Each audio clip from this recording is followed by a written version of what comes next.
가장 많은 배그 1순위가 군인일 거다라고 이제 그렇죠. 예, 생각을 하죠. 이제 거의 그건 틀린 이야기입니다. 북한 주민들은 배급을 받아서 생활하는 게 아니고 자기가 장마당에 가서 물건을 사고 팔든 아니면 생필품을 구하든 어떤 방식으로 자급자족 자력갱생해서 살아야 되는 거예요. 근데 거기로부터 군인들도 예외는 아니야.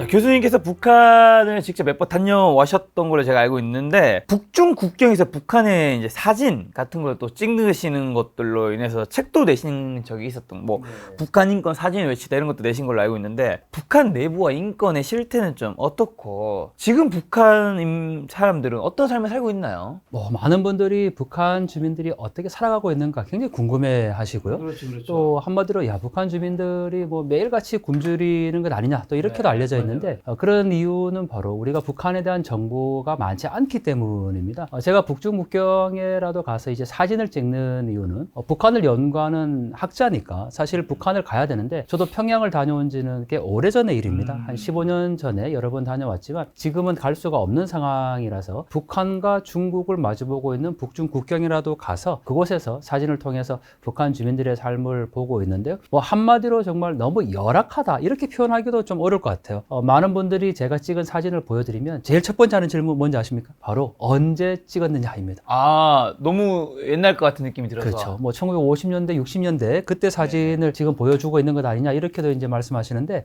그 정도로 한국의 한 3, 40년 전의 모습들이라고 봐야 진짜요? 되니까. 저한테 사진 몇 장 공유 가능하신가요? 아, 그럼요. 네. 알겠습니다. 네. 진짜 지금 이게 이제 뭔가 다른 뭐 효과는 준 게 아니라 그냥 찍으신 사진 그대로. 맞습니다. 그냥 눈에 보이는 그대로 촬영을 한 건데 중요한 건 제가 쓰는 렌즈가 그 새를 찍는 큰 망원 렌즈입니다. 그러니까 평양에 가서 만약에 사진을 찍거나 뭐 평양에 저희가 한국 사람이 가면 우리로 치면 국정원 요원이죠. 북한의 보위부 요원이 가라는 대로만 가야 합니다. 뭐 다른 곳을 볼 수가 없는 거죠. 하지만 북중 국경에서 사진을 촬영하면 그건 연출되지 않은, 의도하지 않은 북한 생 그대로의 모습이라는 점에서 의미가 있어서 그 사진을 보면서 북한 주민들의 모습을 확인해 볼 수가 있죠. 혹시 영화 웰컴 투 동막골 그 6.25 전쟁 당시의 이야기니까 1950년대의 배경이죠. 근데 제가 찍은 사진을 보면 마치 웰컴 투 동막골에 나오는 모습 같다 이렇게 말씀하시는 분도 계세요. 한국에서 아무리 제가 이걸 사진을 설명을 들어도 잘 이해를 못 하시는데 한국에 디딜방아라는 게 있어요. 그 사람이 발로 이렇게 밟는다 해서 디딜방아고 북한에서는 발방아라고 부르거든요. 근데 이 디딜방아를 지금 우리가 한국에서 보려면은 용인민속촌에 가야 볼 수 있어요. 네. 그러니까 그냥 전시해 놓은 정도만 보는 거지 일상생활에서는 디딜방아를 사용하지 않거든요. 근데 북한에서는 일상적으로 제가 촬영한 모습들을 보면 북한 주민들이 디딜방아를 사용하고 있고 뭐 심지어는 우물에서 물을 길어 간다든지 또 압록강과 두만강에 나와서 이 빨래를 하고 있는 장면들도 볼 수 있어서 뭐 그런 여러 가지 모습들이 마치 한국의 1960, 70년대와 같은 모습이죠. 북한 주민분들이 좀 참담한 현실에 살고 있으신 건데 그걸 제가 좀 세부적으로 쪼개서 여쭤보려고 하는데 북한의 경제력은 좀 지금 어떤 상황인가요, 그러면? 우리가 뭐 남북한의 경제력을 비교하면서 역시 이 보여지는 모습처럼 뭐 3, 40년 정도의 차이가 난다 이렇게 얘기를 하지 않습니까? 그런데 이 남북한 경제력을 가장 잘 보여줄 수 있는 단서 저는 그게 자동차와 자전거라고 비교합니다. 한국은 뭐 1인 거의 1카, 마이카 시대지 않습니까? 뭐 한 가정에 그래도 차가 한 대 정도는 다 있는데 북한은 차 대신에 뭐가 있을까요? 자전거입니다. 자전차. 자전거에는 반드시 번호표가 붙어 있는데 제가 북중 국경에서 촬영한 사진들을 봐도 주민들이 이렇게 자전거를 타고 가는 모습을 굉장히 많이 볼 수가 있어요. 근데 이렇게만 말씀드리면 많은 분들이 야 북한 주민들이 자전거를 사람마다 한 대씩 다 갖고 있다고 뭐 굉장히 잘 사는 것처럼 얘기를 하는데 그건 우리가 자동차를 갖고 있는 거고 북한 주민들은 유일한 교통수단이 자전거를 갖고 있다라는 거죠. 그리고 남북한의 경제적인 격차 뭐 그것뿐만 아니더라도 먹는 것 사실 저희가 지금 이렇게 유튜브를 촬영하고 있지만 유튜브 한국에서 가장 많은 주제가 거의 먹방이지 않습니까? 뭐 공영방송도 이 먹는 문제가 가장 많이 나오죠. 그런데 북한 주민들은 그걸 굶주리고 있다라는 거니까 그게 남북한의 경제력 차이의 가장 중요한 지표가 저는 된다고 봅니다. 지금 먹는 거 위주에서 그럼 북한 주민분들은 충분한 식량이 있고 건강한 편인가요? 어떤가요? 우리가 보통 건강권이라고 얘기를 하는데요. 우리는 뭐 병원이 시스템이 굉장히 잘 갖춰져 너무 잘 있잖아요. 돼 있죠. 네, 뭐 1차 병원부터 해서 대학병원까지 이렇게 되어 있는데 북한은 그런 시스템은 아닙니다. 제가 지금 이 사진을 찍은 걸 보면 제가 깜짝 놀랐어요. 왜냐하면 건물을 찍고 와서 이제 확대를 해보니까 거기에 부전리 인민병원이라고 되어 있어요. 이게 병원처럼 보이십니까? 이 사진이? 저는 그 모습 속에서 보면 초가집 지역 기와집인데 그게 병원이라고 지금 되어 있으니까 이게 뭐 제대로 이 진료가 이루어진다는 거는 생각하기도 어렵고 또 더 중요한 건 어릴 때부터 제대로 된 그 보건의 영향을 받지 못하는 거죠. 그러다 보니까 신체가 굉장히 왜소하게 되는 거고 제대로 된 영양 공급을 받지 못하는 상황들이 있어서 뭐 건강권은 거의 지켜지지 않는다라고 봐야 되는 거고요. 자, 그러면 북한 분들은 이동이나 거주 자유는 있나요? 저는 그게 가장 북한의 심각한 문제라고 생각합니다. 저는 개인적으로 학교가 이제 부산에 있으니까 뭐 서울에 이렇게 자주 가는데 뭐 KTX 비용을 지불한다든지 뭐 자동차를 이용하면 톨게이트 비용은 내겠죠. 하지만 한 번도 제가 검문을 받지는 않습니다. 그렇죠. 근데 여러분들 뭐 한국에 다니면서 검문 검색 받습니까? 그런데 북한 주민들은 반드시 지역과 지역을 이동할 때 검문을 받습니다. 그리고 여행 허가증이라는 게 있어요. 그 허가증이 없으면 또 그게 단속이 되는 건데 이 중요한 거는 여행 허가증을 발급받기 위해서는 또 뇌물을 줘야 되는 거예요. 다른 지역에 가기 위해서 신고도 해야 되고 뇌물도 줘야 되고 그리고 그것 없이 다니면 불법이 되는 건데 제가 찍은 이 사진에서 가장 저는 충격적인 장면이 바로 이 서비스차라는 겁니다. 많은 분들이 서비스차 하니까 서비스를 제공하는 차라고 생각을 해요. 그런데 바로 이게 서비스차입니다. 한겨울에 북한 주민들이 그냥 화물 트럭에 실려 가는 거죠. 자기가 원하는 곳을 가려면 대중교통이 없으니까 그 긴 큰 화물차가 오갈 때 돈을 주고 그냥 그걸 타는 겁니다. 그러니까 그걸 뭐 북한 당국이 서비스를 한다 또는 뭐 이게 공짜로 태워준다 이런 개념이 아니고 그냥 버스 대신에 큰 화물차를 누군가가 운행을 하는데 거기에 사람들이 돈을 내고 그냥 트럭 짐칸에 타고 다니는 거죠. 한겨울에도 예외는 없습니다. 지금 보시는 사진처럼 똑같이 이런 모습이 이 서비스차가 있는데 그나마 이것조차도 지금 없으면 다니지 못한다라고 얘기를 하죠. 자, 그럼 북한 주민들 강제 노동을 하지 않을 권리 같은 거 있나? 어떻게 돼요, 그거는? 우리가 그 강제 노동을 하지 않을 권리라고 말씀 주셨는데 사실 강제 노동을 하지 않을 권리도 있지만 자기가 원하지 않는 집회에 나가지 않는 권리도 있는 거예요. 그런데 강제 노동의 가장 뭐 심각한 사례는 그냥 일상이라고 보시면 돼요. 그 북한 체제가 그냥 동원 체제이기 때문에 내가 원하지 않는다고 해서 일을 안 나갈 수 있는 게 아니라는 거죠. 반드시 북한의 당국이 부르면 그 일자리를 하러 나가야 되는 거고 그 조기 작업이라는 게 있습니다. 이 아침에 우리로 치면 뭐 출근하기 전에 또는 학생들이 뭐 등교하기 전에 뭐 예를 들면 새벽에 나가서 작업을 해야 되는데 이게 공공근로 작업인 거예요. 그러니까 뭐 마을에 어떤 도로를 닦는다든지 아니면 뭐 건물을 짓는다든지 하면 집집마다 한 명씩은 반드시 나가서 참석을 해야 되는 거예요. 이걸 조기 작업이라고 얘기를 하거든요. 강제 동원의 형태인 거고 또 나가지 않으면 거기에 따른 제재가 강하게 되는 거고 또 하나 우리가 이 강제 노동에 대해서 주목할 점이 해파 노동자라고 얘기를 하는데 북한이 외화벌이를 위해서 해외 파견 노동자들을 보냅니다. 뭐 러시아나 중국에 보내는데 뭐 이들이 기본적으로 근로 조건이라고 얘기하는 거는 하루에 16, 17시간씩 일을 하게 되는 거고 뭐 정당한 대우도 받지 못하게 되는 거죠. 그야말로 그냥 강제 노동에 동원된 거다. 이렇게 봐도 무방합니다. 자, 그러면 종교 자유 같은 거 있나요? 종교 자유 있죠. 있어요? 있습니다. 네, 제가 이렇게 이제 말씀드리면 북한의 헌법에 그렇게 명시가 돼 있어요. 모든 국민은 주민인데 공민은 종교의 자유를 누린다 이렇게 되어 있거든요. 하지만 그거는 그냥 명문화된 글이라는 거예요. 이 북한의 종교의 자유가 없다라는 게 가장 정확한 진실입니다. 왜냐하면 북한 당국이 이제 종교의 자유가 있다고 막 외국 사람들에게 보여주기 위해서 뭐 심지어는 평양의 칠골교회, 뭐 봉수교회, 뭐 심지어는 그 보현사라는 절도 있고 뭐 우리가 아는 그냥 뭐 교회 절이 있죠. 그렇다 보니까 야 북한에도 이렇게 종교 자유가 있는 것 아니냐는 얘기를 하지만 종교의 자유라는 것은 자기가 원하는 종교에 그 가서 어떤 예배를 드릴 수 있는 것, 집회 참석할 수 있는 것, 그게 종교의 자유인 거죠. 근데 북한은 그냥 김일성, 김정일주의라고 보시면 돼요. 그러니까 거대한 종교가 바로 김일성, 김정일, 김정은을 모시고 따르는 게 종교라는 거예요. 북한에 영생탑이라는 게 있어요. 우리가 평양에서 왜 주체사상탑이 있죠. 그거는 평양에 하나밖에 없어요. 거기에 가면 75m인가요? 제가 정확히 높이는 지금 기억이 안 나는데 약 70m 높이의 주체사상탑을 올라가면 평양 시내가 한눈에 내다 보입니다. 저도 평양에 갔을 때 올라가 봤어요. 그 주체사상탑은 평양에 딱 하나만 있고 북한의 모든 마을마다 다 세워져 있는 게 영생탑입니다. 이 영생탑은 왜 영생탑이냐면 위대한 김일성 동지와 김정일 동지는 영원히 우리와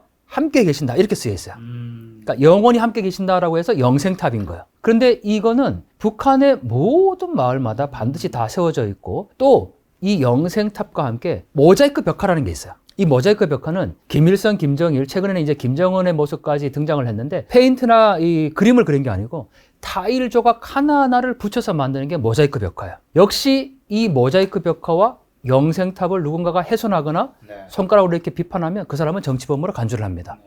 북한에서 가장 큰 명절 언제인지 아세요? 추석 설날 아닌가 봐요. 그건 이제 우리의 명절. 김일성, 김정일 태양 탄생일? 맞아요. 김일성, 김정일이 태어난 날이 북한에서 가장 큰 명절인데 그 명절날 바로 모자이크 벽화 앞에 가서 꽃다발을 바쳐야 되는 거예요. 그러니까 이게 김일성, 김정일을 교주로 하는 하나의 거대한 그냥 우상화 체제이기 때문에 그곳에 무슨 종교의 자유가 있다 이렇게 말하는 거는 그거는 완전히 거짓말이라고 할 수가 있죠. 자, 그럼 문화생활 같은 건 있나요? 문화생활. 어떤 게 문화생활일까요? 작가님. 우리가 즐기는 문화생활은 뭐 영화를 볼 수도 있고 음악 감상, 그다음에 연극, 뮤지컬, 그다음에 뭐 스포츠 같은 걸 즐기는 것도 있을 거고. 영화, 음악, 스포츠 북한에 있죠. 그리고 우리로 치면 뭐 뮤지컬인데 북한에는 이제 가극이라는 게 있는데 그거를 과연 북한 주민들이 문화생활로 누리면서 할까? 일단 그게 아니라는 겁니다. 북한의 모든 문화 예술은 반드시 정치적인 선정과 관련이 있어요. 우리가 이제 이걸 프로파간다라고 얘기를 하는데 이 사회주의 체제에서 가장 강력한 정치 선전 도구는 바로 예술입니다. 그 중에서도 음악. 만약에 북한 주민들이 어떤 음악 공연에 갔다. 예를 들면 어떤 큰 행사를 축하하기 위한 기념 공연이거나 뭐 김일성, 김정일 태양절을 축하하기 위한 그런 공연에 참석을 하거나 관람을 하는 정도지 개인적인 취향을 반영해서 문화생활을 한다? 이렇게 보는 거는 거의 뭐 부정확한 얘기이고 또 북한의 마을마다 다 세워져 있는 것이 문화회관입니다. 예, 이 문화회관이 있다 보니까 어떤 분들이 야 북한 주민들이 야 마을마다 다 문화회관이 다 세워져 있고 뭐 거기에서 자유롭게 문화생활을 하는 것 아니냐 이렇게 생각하실 수 있지만 문화회관은 말 그대로 정치 선전을 받는 교육장이에요. 거기에서 뭐 예를 들면 영화를 상영한다고 하더라도 그 영화는 반드시 정치 선전을 담고 있는 거고 그걸 통해서 주민들의 사상을 통제하기 위한 용도로 쓰이는 거지 뭐 그게 어떤 문화생활을 하기 위한 것이다 이렇게 보는 건 아니죠. 네. 북한 주민들은 교육은 충분히 받나요? 교육 우리처럼 12년제 의무교육입니다. 네, 어릴 때 뭐 유치원도 다니고 그다음에 우리처럼 초등학교, 소학교도 있고 또 중고등학교 과정, 뭐 대학교 이렇게 우리랑 거의 이제 편제는 같습니다. 그러다 보니까 야 북한이 최근에 뭐 12년제 무상교육을 강조하고 있고 그게 김정은의 굉장히 큰 성과처럼 지금 자랑을 해요. 그런데 북한의 아이들이 어릴 때부터 4살, 5살 타가소부터 유치원에 가서 가장 먼저 배우는 게 어릴 때부터 북한의 아이들이 타가소에 가서 가장 먼저 배우는 게 세상에 부럼 없어라는 노래입니다. 만약에 북한에서 오신 분이 계신데 탈북민에게 세상에 부럼 없어라는 노래 아세요? 이렇게 물었는데 나 그 노래 잘 몰라요 이렇게 얘기하면 그분은 북한에서 온 게 아니에요. 그 정도로 세상에 부럼 없어라는 노래를 반드시 북한 사람이라면 알아야 돼요. 왜냐하면 어릴 때부터 이 노래로 세뇌를 받기 때문입니다. 이게 하늘은 푸르고 내 마음 즐겁다 뭐 이렇게 한 노래인데 이 노래에 이런 가사가 있어요. 우리의 아버지 누굴까요? 김일성 원수님 우리의 집은 당의 품이에요. 아버지는 김일성 원수님 집은 당의 품 우리는 모두 다 한영제 세상에 부름 없어라. 이게 북한의 아이들이 어릴 때부터 배우는 거거든요. 북한 주민들이 특히 탈북민들이 그 얘기 많이 하잖아요. 우리가 북한에 있을 때 뭐 김일성, 김정일을 떠나서 살아갈 수 없다고 교육을 많이 받았다. 그게 4살 때부터 이런 교육을 받는 겁니다. 수령과 당과 또 대중. 이게 이제 세 가지가 하나로 연합이 되는 건데 이게 있어야 내가 생명을 유지할 수 있다. 그걸 북한에서 이제 사회정책 생명체라고 얘기를 하거든요. 그러니까 우리는 뭐 육신의 생명이 있고 영혼육이 있는데 북한은 아니에요. 거기다가 하나가 더 있는 거예요. 바로 사회정치적 생명. 당과 수령이 부여해준 생명이 있어야 내가 존재할 수 있다라는 것을 어릴 때부터 배우는 거니까 북한의 교육 제도라는 것이 우리와 똑같고 뭐 초중 고등학교 대학교까지 다 편제가 같지만 교육의 내용은 전혀 다르다라는 거고 가장 중요한 거 북한 교과서에서 우리와 다른 거 물론 거기도 수학 영어를 배우거든요. 하지만 남한과 다른 게 바로 거기서는 김일성, 김정일, 김정숙 혁명 역사를 배웁니다. 그러니까 어릴 때 이 김일성과 김정일이 어떤 어린 시절을 보냈는지 그런 혁명 역사를 배우고 그걸 외워서 시험을 쳐야 되니까 남한의 교육과는 전혀 다르고 또 북한의 학교를 촬영한 사진이 있어요. 그 사진에 보면 이 북한 교육의 방향이 명확히 드러나는데 거기에 이렇게 쓰여 있습니다. 조선을 위하여 배우자. 그리고 경애하는 김정은 장군님의 참된 아들, 딸이 되자. 만약에 우리 학교에서 경애하는 우리 대통령님의 뭐 참된 아들, 딸이 되자. 이런 구호를 붙여놨어요. 난리 나죠, 그러면. 그렇죠. 그게 이 북한 교육의 방향성이라는 거예요. 그러니까 어릴 때부터 아이들을 그냥 정권에 충실한 하나의 기계적인 인간을 만들어내는 그런 교육 체제를 갖고 있기 때문에 이걸 그냥 12년제 무상교육, 뭐 김정은이 이걸 지금 강조했다고 해서 야, 북한도 교육이 제대로 이루어지고 있다 이렇게 보면 안 된다라는 거죠. 교육 얘기하면서 아이도 얘기해 주셔서요. 어떻게 보면 좀 취약계층이라 할 수 있는 여성분들이라든가 아이라든가 장애인분들은 북한에서 어떻게 살아가는 거죠? 그럼 더 힘드실 것 같은 느낌이 들고요. 그렇죠. 저희가 북한을 이제 연구를 하면서 연구의 대상으로 조사를 해야 되는데 사실 북한에 가기 어려우니까 중국이라도 가서 그곳에 나와 있는 북한 주민들을 만나는 경우가 있습니다. 예를 들면 사사 방문자라고 해서 그 중국의 친지 방문으로 나온 뭐 50대 이상의 여성들이나 아니면 강을 도강해서 도강증을 끊고 나온 사람들 또는 뭐 무역하는 무역상들을 만나게 되는데 그들과 인터뷰를 이렇게 하다 보면 이렇게 표현해요. 세상에서 가장 불쌍한 사람이 누군지 아십니까? 이렇게 묻거든요, 저한테. 그러면 제가 뭐 북한 주민인가요? 이렇게 얘기하면 아니에요. 바로 조선의 여성들입니다. 이렇게 얘기를 하거든요.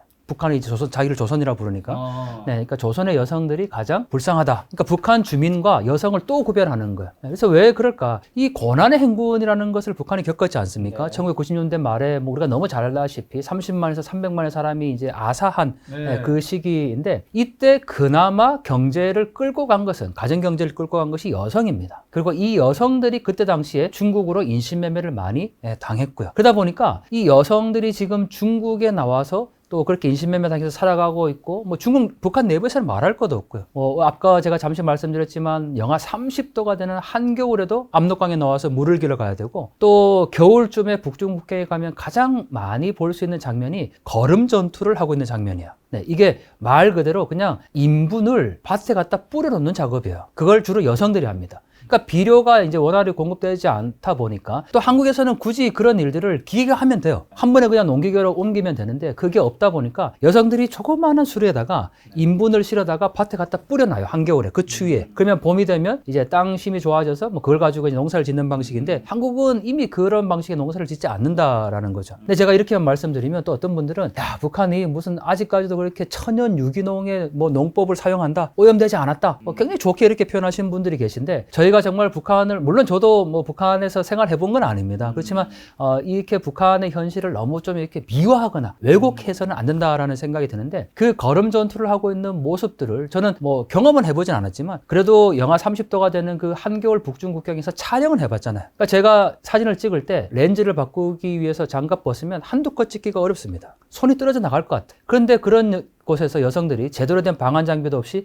하루 종일 걸음 전투를 하고 있는 장면을 볼 수가 있죠. 만약에 여러분들 이 장면을 꼭 보고 싶다면 굳이 북중국경까지 안 가셔도 돼요. 한국에 전망대가 있어요. 통일전망대가. 강화도에도 있고 뭐 저기 김포에도 있는데 한겨울에 거기 올라가시면은 정말 춥습니다. 핫팩 붙이고 아주 두꺼운 패딩 입고 그렇게 올라가도 뭐 10분 이상 서 있기 힘든데 망원경으로 보시면 거기에서 걸음 전투를 하고 있는 여성들의 모습들을 확인할 수 있어요. 그렇게 살아가고 있는 여성들이고 뭐 북한의 아이들은 말할 것도 없죠. 교육도 그렇지만 일단 제대로 먹지를 못하니까 이 보건이나 영양 상태가 제대로 되지 않는다라는 거는 아이들이 키가 자라지 않는다라는 거죠. 그러다 보니까 북한의 군대에 가는 군인의 이 징집 연령도 낮아지고 있고 뭐 신형도 당연히 계속 낮아지고 있는 그런 상황이고 장애인은 뭐 더더욱 말할 것 없습니다. 북한은 선전하지 않습니까? 우리 조선은 뭐 사회주의 지상낙원이라서 장애인이 한 명도 없다 이렇게 얘기를 하는데 뭐 최근에는 이제 뭐 장애인 올림픽에도 조금 이제 그 출전하고 그런 모습들을 보이긴 하지만 한때 북한에서 이 사회주의 지상낙원을 선전하기 위해서 평양은 특히 말할 것도 없고요. 장애인조차를 아예 보여주지 않을 정도로 그렇게 굉장히 많은 차별이 있었던 그런 곳이죠. 자, 북한은 그래도 가장 강한 게 아무래도 군일 텐데 자, 그럼 북한 군인은 식량과 뭐 의복 이런 것들 아무래도 군인이니까요. 제대로 제공받나요? 우리 생각에 뭐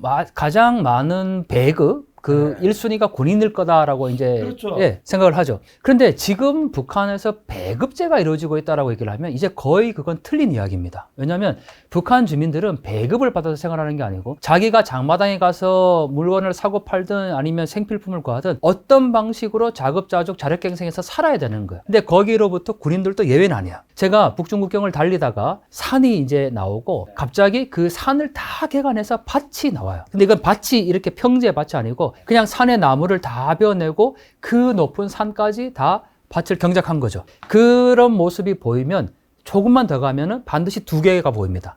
하나는 마을이 있거나 아니면 하나는 군부대 막사가 있어요.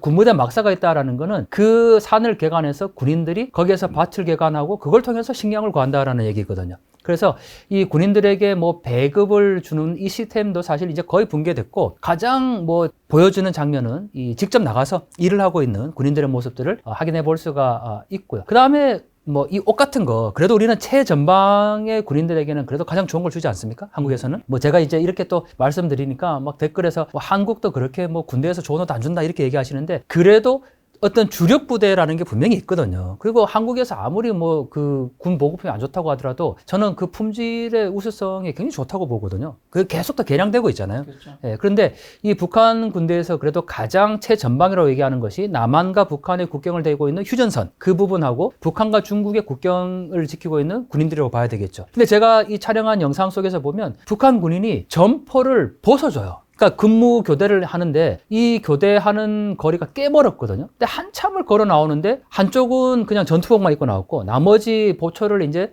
섰던 교대를 하러 가는 이 사람 군인들은 점퍼를 입고 있죠. 그리고 그 다음 장면이 벗어주는 거예요. 그러니까 한 사람당 이게 다 지급이 안 된 거예요. 이 추위 속에서 경계 근무를 서는 군인들에게조차도. 그리고 한겨울에 북한 주민들이 뭐 압록강에서 물을 길어 간다고 말씀드렸잖아요. 군인들도 예외는 아니에요. 한겨울에 압록강이나 두만강에 가보시면 북한 군인들이 물을 길어가는 모습을 볼 수가 있고 그 머리에 이렇게 왜 물동이를 지고 가는 군인들을 쉽게 볼 수가 있습니다. 그리고 뭐 기차역에 군인들이 이렇게 누워서 그 기차를 기다리고 있는 모습인데 북한에서는 기차는 와야 오는 거거든요. 정확한 시간이 없어요. 한국은 뭐 KTX 5분만 늦게 가도 뭐 지연 배상금 얘기를 하고 그러는데 북한의 기차는 뭐 하루 동안에 그냥 와야 오는 거지 정해진 시간이 없는 거죠. 그러다 보니까 그 식량을 구하러 나왔던 군인이 그냥 무료하게 그 플랫폼이나 기차역 주변에 누워서 그냥 이렇게 자는 모습들도 제가 카메라에 많이 포착할 수가 있었는데 그 정도로 뭐 북한 군대 굉장히 열악한 실상을 또 확인해 볼 수 있는 대목이죠.